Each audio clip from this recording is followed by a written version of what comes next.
नमस्कार दोस्तों, स्वागत है आपका उत्तीर्ण क्लासेस में। और आज आपको हम क्लास 10th का इम्पोर्टेंट साइंस के क्वेश्चन का एमसीक्यूज करवाने वाला हूं। तो जल्दी से जल्दी जो विद्यार्थी मेरे साथ नहीं जुड़े हैं वो जुड़ जाइए और उसके बाद इस सेशन को हम लोग चालू करेंगे, ठीक है। तो चलिए, आज का जो क्वेश्चन है वो पहला नंबर का क्वेश्चन क्या है, 45 नंबर में, ऐसे तत्व जो इलेक्ट्रॉन को त्याग कर धनात्मक आयन बनाते हैं वे कहे जाते हैं। तो देखिए, जो भी धनात्मक जो भी इलेक्ट्रॉन का त्याग करता है, तो त्याग करने का काम जो है आपका कौन करेगा, ये आपका करेगा धातु। क्या करेगा?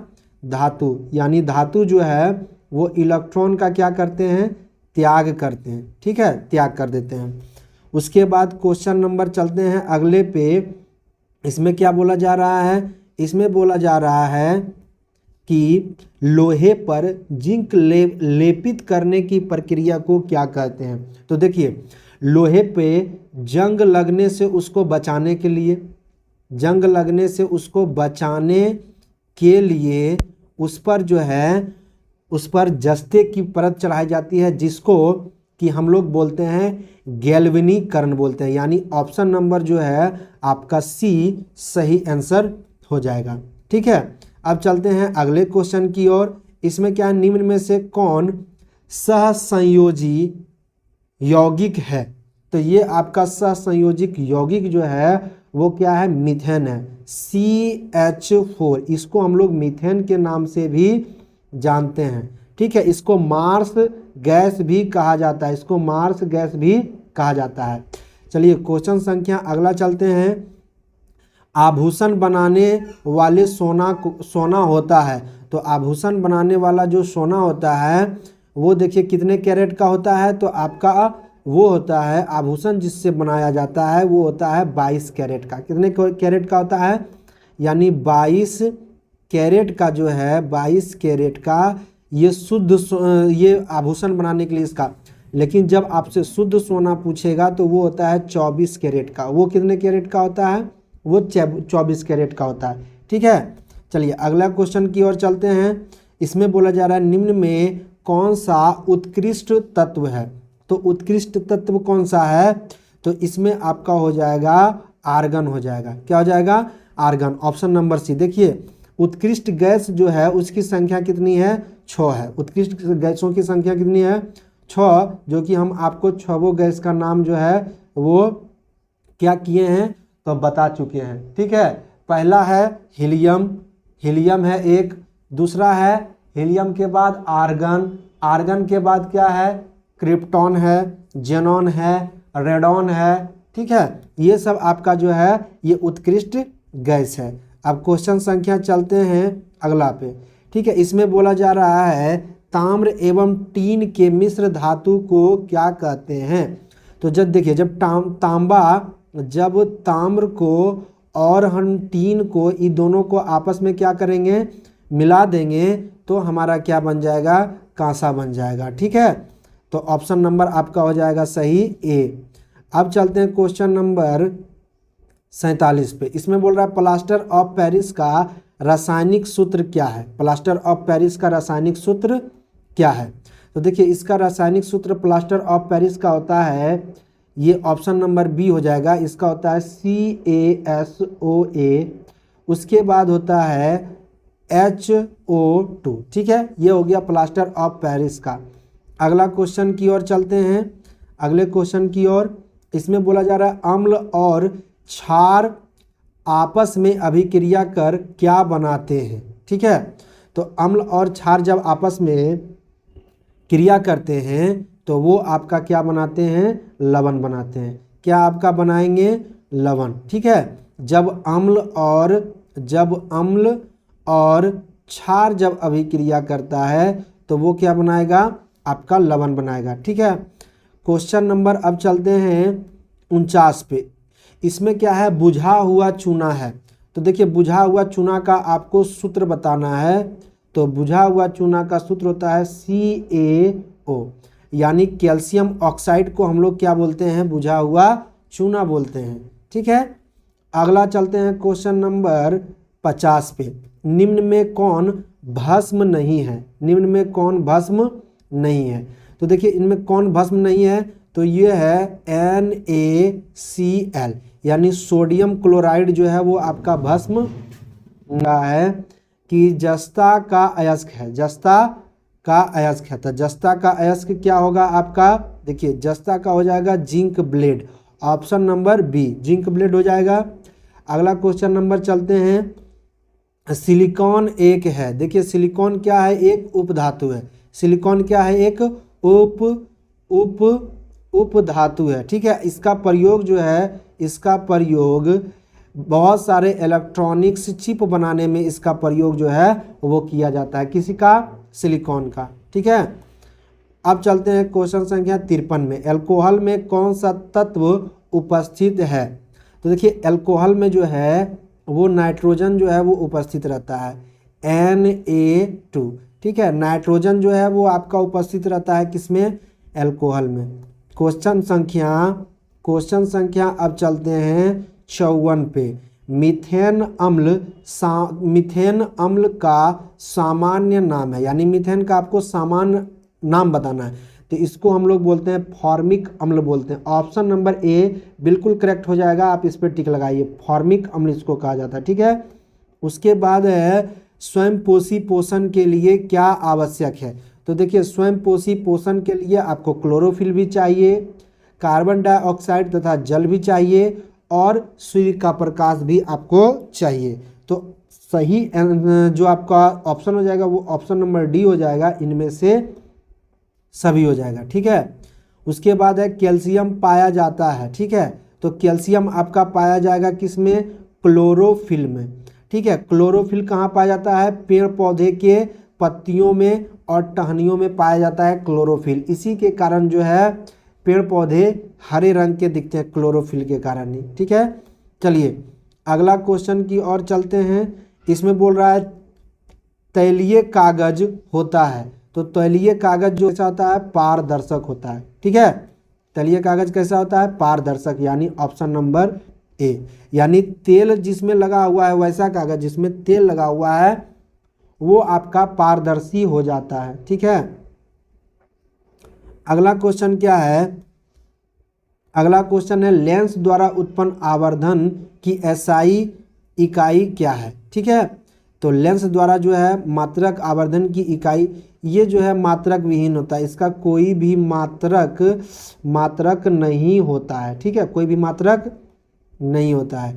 चलिए अब क्वेश्चन संख्या चलते हैं 59 पे, प्रकाश की चाल विभिन्न माध्यमों में क्या होती है? समान होती है, भिन्न भिन्न होती है, ए बी दोनों, या इनमें से कोई नहीं? देखिए प्रकाश की चाल जो है विभिन्न माध्यमों में अलग अलग होती है।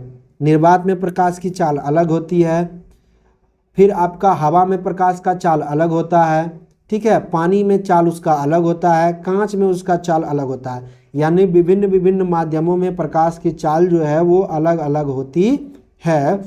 चलिए, और अगर मेरे चैनल से आप पहली बार जुड़े हैं तो आप इस चैनल को सब्सक्राइब कर लीजिए, क्योंकि इसी तरह के इम्पॉर्टेंट वीडियो जो भी आई हैं क्लास 10th के लिए और 12th के लिए, इसमें मैं टेस्ट सीरीज आप लोगों के लिए लेकर के आता रहता हूं, ठीक है। चलिए अब चलते हैं अगले क्वेश्चन की ओर। इसमें बोला जा रहा है वायु में प्रकाश की चाल निर्वात की अपेक्षा क्या होता है? तो देखिए वायु में प्रकाश की चाल जो है ना निर्वात की अपेक्षा कम होता है। निर्वात में प्रकाश का चाल जो है वो क्या होता है? ज़्यादा होता है, और वायु में थोड़ा सा उससे क्या होता है? कम होता है, ठीक है। चलिए अब क्वेश्चन संख्या चलते हैं 61 पे। लेंस में मुख्य फोकस की संख्या कितनी होती है? देख लीजिए, तो लेंस में मुख्य फोकस की संख्या होती है आपका 2 होता है, ठीक है। देखिए ये इस तरह का लेंस होता है, तो एक फोकस इधर होता है और एक फोकस इधर होता है। अगला क्वेश्चन, विद्युत का अच्छा चालक है। देखिए विद्युत का अच्छा चालक आपका क्या हो जाएगा? चांदी हो जाएगा। चांदी जो है वो विद्युत का बहुत ही अच्छा चालक है। वो विद्युत का बहुत ही अच्छा चालक है। उसके बाद है शुष्क सेल में ऋण इलेक्ट्रोड बना होता है। तो ऋण इलेक्ट्रोड जो है वो किसका बना होता है? जस्ता का। किसका बना होता है मेरे शेर बहादुरों? जस्ता का बना होता है। ठीक है। उसके बाद क्वेश्चन नंबर है, जल का मान होता है। एक जल का मान क्या होता है? तो एक जल का मान होता है 0.24 कैलोरी होता है। ठीक है। ठीक है। तो चलिए अब चलते हैं क्वेश्चन नंबर 65 पे। वनस्पति तेलों में होती है। तो वनस्पति तेलों में क्या होती है? लघु असंतृप्त हाइड्रोकार्बन की इसमें श्रृंखलाएं होती हैं। ठीक है। उसके बाद ब्यूटेन में कितने समावयवी संभव हैं? तो ब्यूटेन में जो है वो 3 समावयवी संभव हैं। अगला नंबर क्वेश्चन, मेंडलीव के आवर्त नियम में तत्वों का वर्गीकरण का आधार है। तो देखिए मेंडलीव जो थे वो परमाणु द्रव्यमान के आधार पर जो है वो तत्वों का वर्गीकरण किए थे। ठीक है। क्वेश्चन नंबर नेक्स्ट पे चलते हैं। इसमें बोल रहा है अमोनिया के अणु में नाइट्रोजन एवं हाइड्रोजन के परमाणुओं की संख्याओं का अनुपात कितना है? तो ये अनुपात आपका होता है 1:3 होता है। ठीक है। यानी ऑप्शन नंबर हो जाएगा डी सही। अगला क्वेश्चन है, निम्न में कौन कमरे के ताप पर द्रव अवस्था में पाया जाता है? तो ये देखिए एथेनॉल जो है वो द्रव अवस्था में पाया जाता है। ऑप्शन नंबर आपका सी सही हो जाएगा। ठीक है। अब चलते हैं क्वेश्चन संख्या 70।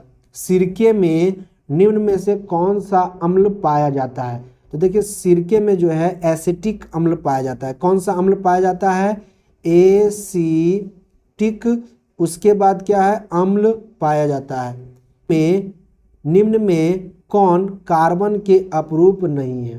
तो देखिए ग्रेफाइट कार्बन का अपरूप है, फ्लोरीन है, उसके बाद हीरा भी है। लेकिन ऑप्शन नंबर ये डी जो आपका दिख रहा है तो इसमें हो जाएगा इनमें से कोई नहीं, क्योंकि कार्बन, फ्लोरीन और हीरा ये तीनों जो है वो कार्बन का क्या है? अपरूप है। ठीक है। अगला क्वेश्चन क्या है? एक अनुसूत्र परंतु विभिन्न सूत्र वाले यौगिक कहलाते हैं। ये आपका कहलाते हैं समावयवी। ठीक है। उसके बाद क्वेश्चन नंबर नेक्स्ट, दाढ़ी बनाने के लिए निम्न में से कौन सा दर्पण का प्रयोग किया जाता है? तो दाढ़ी बनाने के लिए हम लोग अवतल दर्पण का प्रयोग करते हैं। किस दर्पण का? अवतल दर्पण का प्रयोग करते हैं, जिसमें क्या होता है फेस आपका यानी चेहरा जो है वो बहुत ही बड़ा बड़ा दिखता है और दाढ़ी के बाल बहुत बड़े बड़े दिखते हैं। तो आपका आंसर हो जाएगा क्या? अवतल दर्पण। ठीक है। अगला क्वेश्चन, श्वेत प्रकाश वर्ण क्रम में किस रंग की विकिरण का विचलन अधिक होता है? किस रंग के विचलन अधिक होता है? तो देखिए ये तो बैगनी रंग है। ये बहुत ही हलवा क्वेश्चन है, इजी क्वेश्चन है ये आपका हो जाएगा मेरे शेर बहादुरों, इसका आंसर हो जाएगा बैगनी। इसका विचलन जो है सबसे ज़्यादा होता है। ठीक है।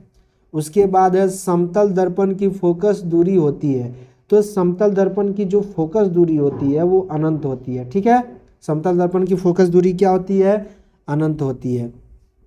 अगले नंबर क्वेश्चन पे चलते हैं। अवतल दर्पण के सामने वस्तु को कहाँ रखा जाए ताकि प्रतिबिंब उल्टा, वास्तविक और समान आकार के बने? तो इसको हम लोग कहाँ रखेंगे? इसको हम लोग रखेंगे कहाँ पे? देख लीजिए, इसको हम लोग रखेंगे ऑप्शन नंबर सी, वक्रता केंद्र पर रखेंगे। ठीक है। क्वेश्चन नंबर अगला है, तारे के टिमटिमाने का कारण क्या है? तारे के टिमटिमाने का कारण क्या है? तो ये आपका है वायुमंडलीय अपवर्तन के कारण जो है तारे वो टिमटिमाते हैं। ठीक है। अगला क्वेश्चन, मानव नेत्र के लिए दृष्टि का अस्थायित्व होता है, यानी कितने समय के लिए मानव दृष्टि पर किसी भी फोटो या प्रतिबिंब का जो है आकृति बना हुआ रहता है? तो ये आपका रहता है 1/16 सेकेंड। 1/16 सेकेंड के लिए ये बना हुआ रहता है। ठीक है। अगला क्वेश्चन, उत्तल दर्पण से बना काल्पनिक प्रतिबिंब होता है, ठीक है, ये हमेशा क्या होता है, सीधा और आवर्धित होता है, ठीक है, सीधा और आवर्धित। उसके बाद है अवतल लेंस का आवर्धन m बराबर होता है, तो ये होता है v/u होता है। आवर्धन बराबर क्या होता है, अवतल लेंस का आवर्धन बराबर क्या होता है, v/u होता है। ऑप्शन नंबर ए हो जाएगा। अगला नंबर क्वेश्चन है, इसमें आप देख लीजिए क्या है। तो अब ये जो है आपका क्वेश्चन ख़त्म हो चुका है, ये 80 क्वेश्चन था आज का, ये लास्ट क्वेश्चन। तो अगर ये सेशन आपको अच्छा लगा तो अपने दोस्तों तक इसको शेयर ज़रूर कीजिएगा, और आपसे मिलेंगे हम फिर किसी अगले वीडियो में। तब तक के लिए नमस्कार, जय हिंद, अपना ख्याल रखिएगा, ठीक है।